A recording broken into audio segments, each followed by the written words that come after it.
All right, guys, this is my first live, and just I'm doing this for the first time, and I'm learning as I go. So if if anything happens, just um, forgive me, okay?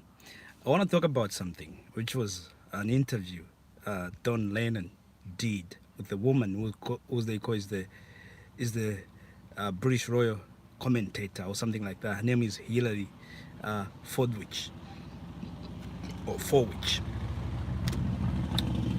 whichever way they pronounce it. Here's the funny part about, because I've seen her now go on Fox and she attacked Mansa Musa. She couldn't even pronounce uh, um, his name, right? This is what I want to say, and this is a message to all black people, Africans, Caribbeans, African Americans, Africans in Latin America. The truth is this, guys. There's a saying which goes like this: whoever controls the past controls the present, and whoever controls the present controls the future. Now, in these two settings, which part are black people controlling? It's no part. No, we're not controlling the past. Most don't even know what our history is. We're not controlling the future either, because we are not controlling the present. Okay? What what Hilary Fordwich was saying was that Africans sold themselves into slavery. So we should not. First of all, let me just say something here. I'm not an advocate of reparations. I don't give a crap about reparations. Those people who are advocating for reparations, cool. I understand where they're coming from.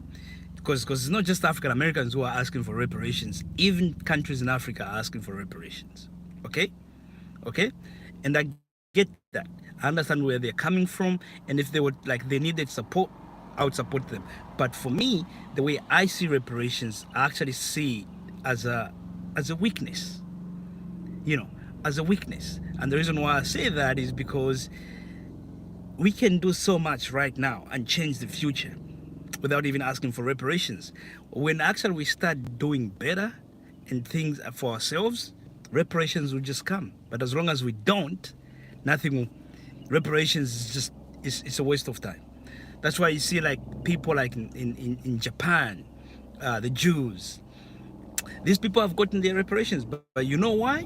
Because they've done so well. You know, like the Jews control the Senate in America. They control what they vote for.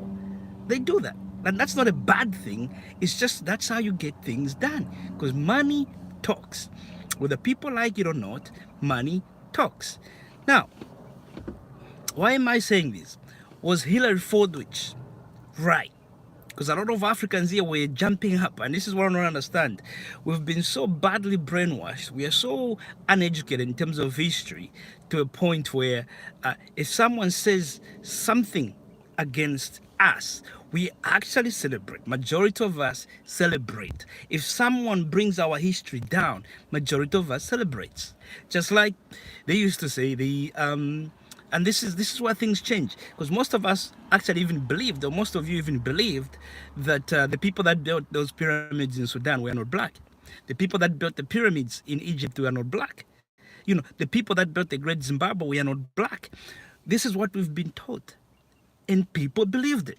You know, so when we let someone like Hilary Fordwich go on a platform like CNN and say what she said, and Mr. Don Lemon is there, being lemonaded with his mouth wide open, and doesn't do something, he doesn't realize the type of crime he just committed towards his own people.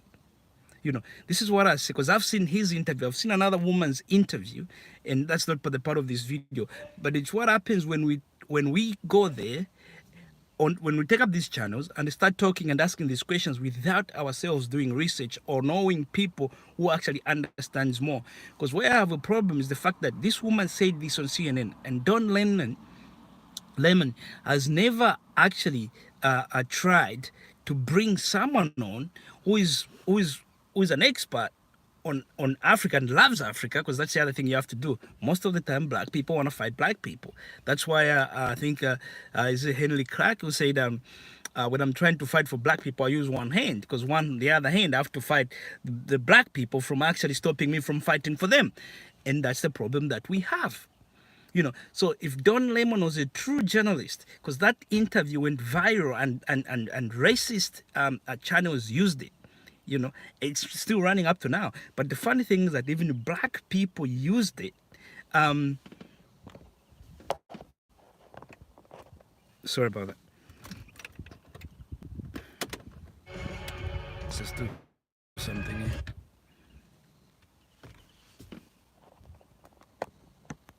Yeah. Even black people used it to pretty much laugh at themselves. Okay? All right, here's the thing. There's a guy who posted a video before, and I thought I'd do this second video just to clarify. I'd like to be caught on that channel and put this woman, throw her back across the Mediterranean. Like, here's the thing. Here's one guy posted this. I can't remember his name, but I did say, I was gonna use his analogy. Here's the thing. There's so many drugs that get into America, right? Let's say cocaine gets into America, right? When America arrests people like who's that guy? Okay, let's say even the famous guy. What was his name? The famous drug dealer. Yeah, one of them. I think the name is gone. Anyway, when they arrest one of these drug dealers, they arrest them. Here's the thing: the drug dealers themselves don't actually do the cocaine, don't make the cocaine. There's actually people, innocent people, who've been caught up in this trade in South America or wherever they make these drugs, who actually farm the drugs, look after the trees, and actually help in the money from this business. He's the one who makes sure all these people are doing that. And some people have been held hostage just to be doing that side of the job. So when she says, well, then we should compensate some of the people that we are fighting, the slave traders. It's more like saying if we arrest the drug dealers, then we should go and arrest. We should also arrest the people who are the farmers. We should compensate. If we compensated the farmers, let's say in Colombia, to say, you know what, you can stop doing this. We can help you find other crops that you can grow that are just as lucrative, and we're going to provide security for you so that these people don't come and harass you and force you into doing these drugs. If if if we go and arrest, if we go and not compensate those, then we shouldn't sort of arresting, the drug dealer, because the drug dealer is not actually the one who grows and looks after these trees. You know what I mean? Like, we can't compensate them. So if we arrest the drug dealer, unless we arrest the people that actually grow. I don't know if you guys have explained it quite well there. But I hope you see my point. That's not how it works. There's no, when she said, when these people landed and there was Africans on the beaches, that's not true. When they landed, there was no African. For the first time, there was no African on the beaches. And also, you gotta ask yourself a question: why did slave trade start in the southern West Africa, in the Congo, than in West Africa? That's because West Africa had empires which were organized, regardless of what they've told you. They knew they couldn't get them, and they became sneaky. When did the first slaves land in? I want you to do this research. When did the first slave land in America? If we talk about the Atlantic slave trade, and when did the slave dungeons in Ghana? When were they built? They were built 200 years before the first slaves landed in America. 200 years. What were they doing there? And they didn't have the guns just facing the sea. They also had the guns facing the land. And that was because they were just capturing these people. They used to capture these people. Okay? And once they captured the people, and that's when they shipped them. They were shipping them to Europe before they even started shipping them to America. But then what they used to start doing now, they started learning the quarrels between the tribes or between the little empires, that that were in West Africa after the bigger empires collapsed, right? But here's what you guys don't know and you guys don't understand, because every time you hear this so-called slavery, everyone just associates it with Africa and thinks this only happened in Africa. The word slavery itself actually has nothing to do with Africa. It's the Slavs. It comes from the Slavs because the Slavs were enslaved by almost every group in Europe. It had nothing to do with us. But here's the thing though. Did every continent in this world had slavery? Yes, it did. There was slavery in Africa. There was slavery in Europe. There was slavery in Southern Africa. There was slavery uh, in Asia. Now, what you guys can do is look up slavery in all these continents and then compare like what was really happening. And when you do that, I would like you to look at this thing called the Kurakan Fauga, which was the constitution of the Mali Empire. And it talks about slavery there and who should be enslaved and how the slaves could be treated. You know, most of the slaves in Africa were war captives. Okay, you captive. But even back in the day, if you lay, if you owed someone money and you don't have money to pay them back, you became a slave, and that was almost every continent, the Middle East included. The Bible is mentioned talking about slaves too. So there were slaves even in the Bible time, you know. But when you actually compare all the slavery and what was happening in all these areas, you find that African slavery was far much humane than all the other slavery in any of these continents. You know, that's the thing she's forgetting. So when she says, "Oh, when they landed, they found slaves," there were no slaves. But when after they had landed, after they have started seeing the quarrels between these tribes, you know, that's when they started to take advantage of that. So they'll go to one group, fight them, defeat them, and then use that group and say, you know what, we're going to be your protector. We're going to protect you. We want you to go and attack the other group. Now, it's not this. This hasn't just stopped there. It also stopped when it was also being practiced when the Africans were starting to get independence. Look at what happened in Lumumba and Mobutu Sese Seko in Congo, and also just on this platform, YouTube, you will find countless videos of people, especially of white people, confessing of things they did. Like I saw one soldier, one former South African soldier, talking about how he had a group of soldiers. These were just main human beings, white soldiers, who would go to these tribes and instigate something and to let those tribes start fighting each other. But when you saw that, then the thing is, oh, the Africans fight each other. Because that's what becomes sin. But what's happening in the dark is that you don't know that someone is pushing those people into fighting one another. Which is not true. Africans actually don't like even fighting each other. Because tell me, when was the last time there was war between African countries? And how many times has that happened between African countries? You know. So what we need to do as black people, first of all, is to learn our history. And also is to stand up for our people.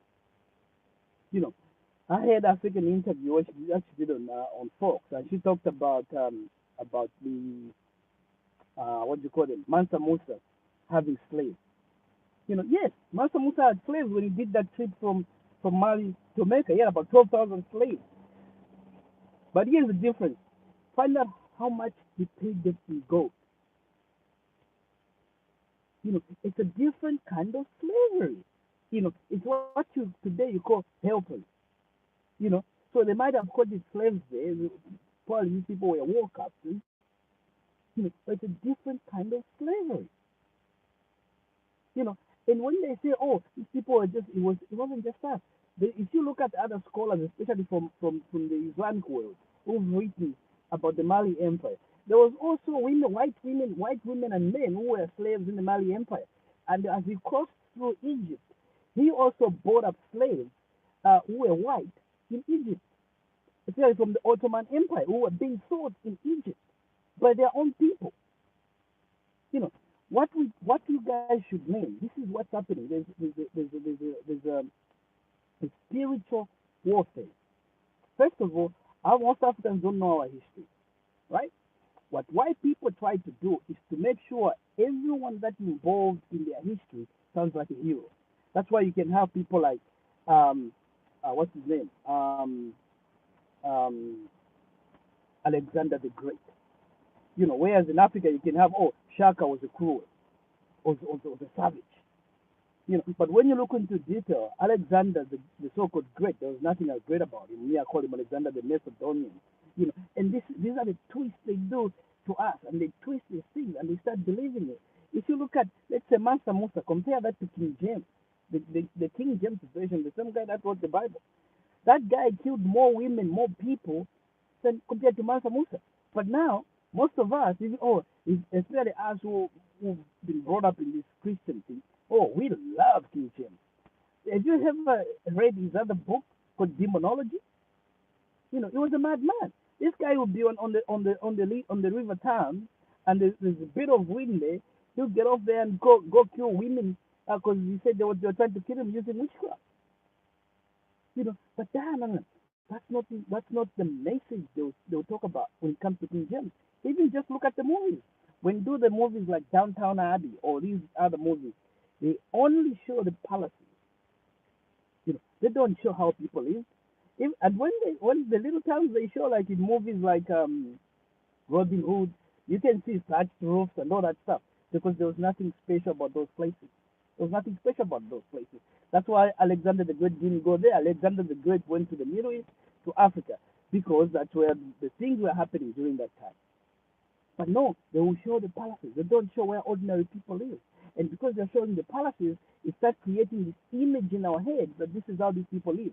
And then when they come to Africa, they show just crazy stuff that doesn't even make sense. And we start to think, oh, they live so much better than we lived in Africa. But the reality is, in Africa, life was better. That's why you can look up about 4,000 years ago. One of the queens of Egypt visited a place called Pant, which is in today's Somalia, Uganda, Kenya, that area. Look what they found. Mirrors. They found all these wonderful things, food that they bought. It was abundant. There was no suffering there because we have beautiful soil and fresh water. You know, and that's the downside of that because development is connected to warfare, but because the so-called modern development is connected to warfare, but because in Africa we had everything abundant, our focus was not development.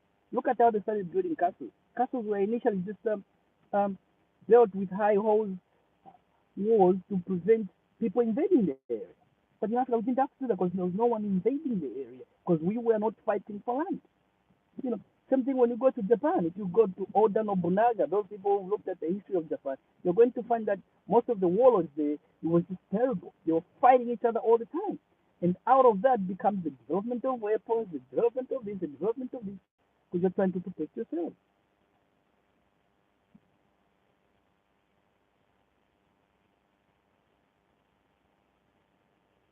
We need to get up and learn history as black people so we can be able to protect our people. Today they teach us that, most Africans didn't rebel during slavery. I don't even call slavery. It was an actual war. We were attacked. Okay? So, didn't rebel. But we know, have you ever heard of the Stoner Rebellion? Do you know what happened in Haiti? And Haiti is paid for it because of what they did. If we do something right for us, it gets turned against. I've read even so many Christians say Haiti is poor because they practice witchcraft. Because that's because they be white people. And then they call it witchcraft. And if you know anything about witchcraft, it's a lie. It doesn't exist. It is just power in your tongue. Okay? But for us as black people, we start even believing that this idea, because I had even other channels after that where black people are saying, oh, yeah, we can just forget about it because everyone was selling everyone there. No, it wasn't like that. These people were attacked. And we should be thanking our ancestors because look what happened to Americans, to the Americans. Look what happened there. What happened to the local people? Today, Africans still own Africa and it's developing. And we should be proud of that. And we should be proud of our ancestors that sacrificed themselves You know, even you guys, come on, come on. Something needs to happen up here. We need to wake up. We really, really need to wake up because we are in trouble. We are in trouble. There's spiritual warfare, not just physical warfare, and that spiritual warfare is the most dangerous thing because you can't see it. When that woman is given an opportunity on that platform to insult Africans, and Don Lemon is just there with his mouth open. Please, if you're gonna do stuff like that, do your research. Do your research. Mansa Musa was one of the greatest um, kings the world has ever seen. Because when during his reign, his kingdom expanded, and during his reign, his people became wealthy. Because he did something the way Amazon works today.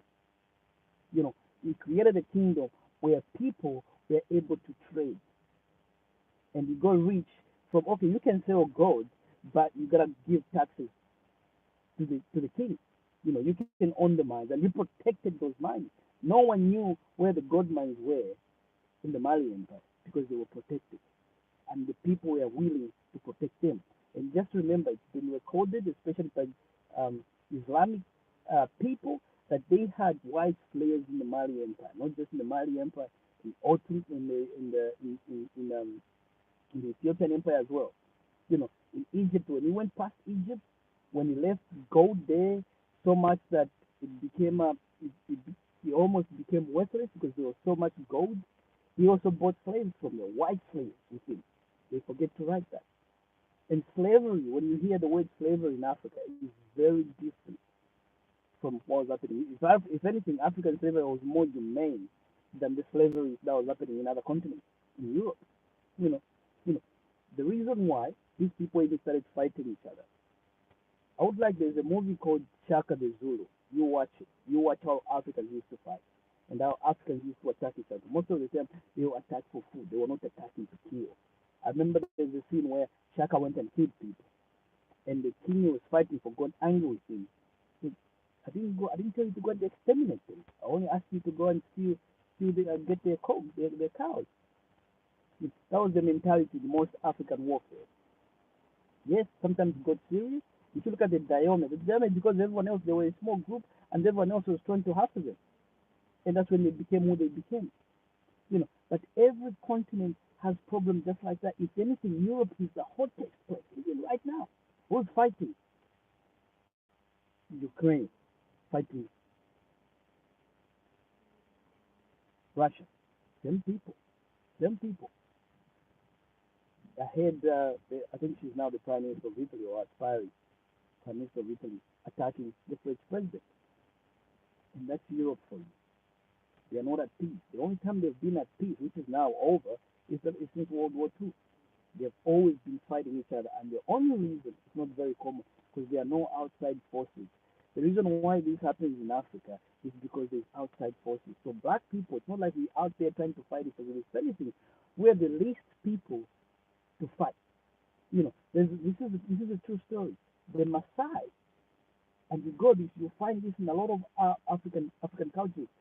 They had no idea of the devil, you know, until they were attacked by white people and kicked out of their land, and the devil became white to them. Because that's the only time like bad things happen to them,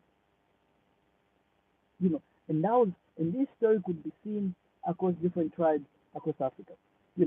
If Africa was an empire like America is, and trying to force people to fight, I'll tell you what, there will be war between England and Ireland right now. We can go and just give money to Ireland, give money to Israel, and let them fight each other. There will be war between England and Scotland. There will be war. So, but what they try to teach you, they're not teaching you, they're not telling us these things. They try to make it as if they live in peace there. And for the Africans, they try to tell the story and tell it bad. Just look at what's happening to all the people we could look up to. People that did amazing things. Let's say African Americans. Look what's happening to them. Most of them are ending up in jail because there's this idea that they have to be bad. and we keep buying it. Let me tell you something, my brothers and sisters. Our ancestors never sold anyone. They were attacked. It was warfare. And remember, Africa, this thing, it's a new thing. Back in the day, you were Mende, you were Igbo, you were Yoruba, you were Bakongo, you were Shona, you were Ndebele. That's how it was. There was nothing like you were African. It wasn't like that. Just like the wars that was happening in the UK, in I mean in Europe. It was nothing about we are united. If anything, that unity came after bloodshed of creating the United Kingdom. There's nothing. They're not united like they tried to make it sound. But they forced it onto our conscience and we start believing it. And they forced these evil things onto our conscience from the Africans and then we start believing it.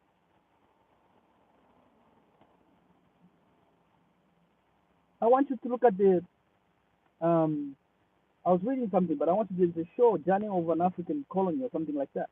You look it up. You see how people fought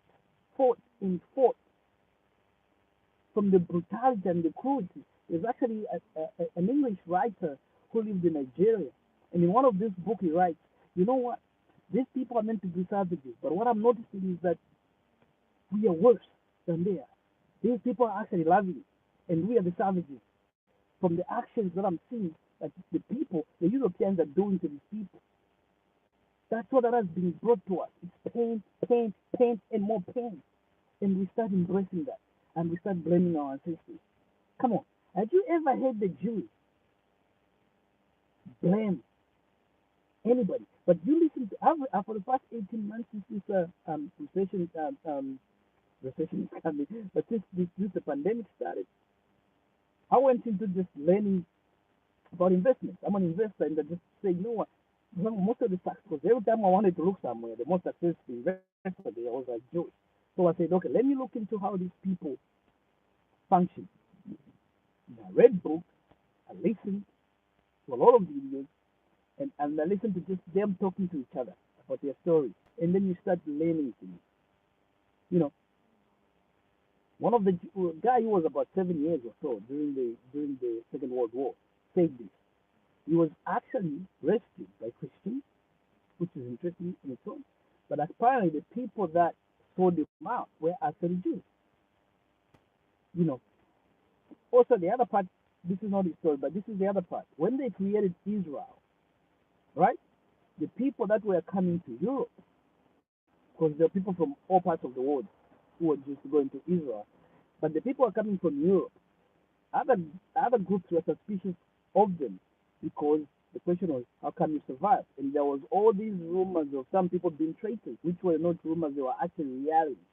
You know, but you don't hear Jews blaming those people. They just blame Hitler, and everyone, no one goes there and questions that. You know, but there were traitors even within the Jewish community. Something I have to tell you as well, which I learned from the Jews, was like the Jews in Germany were the most successful Jews in Europe, and that's because Germany made the doors open to them and allowed them to live a normal life and be part of community, and they became very successful. There was only about 500,000 of them, but most of them became so successful, and that's where even the anger from Hitler came from because they were so successful. They were jealous of them. But when the Second World War started, most of them, most it affected everyone. But most of them, the least affected group was the group from Germany, where the Nazi came from. Because you know what? Because they had money and they were able to get out of there real quick. So they were the least affected.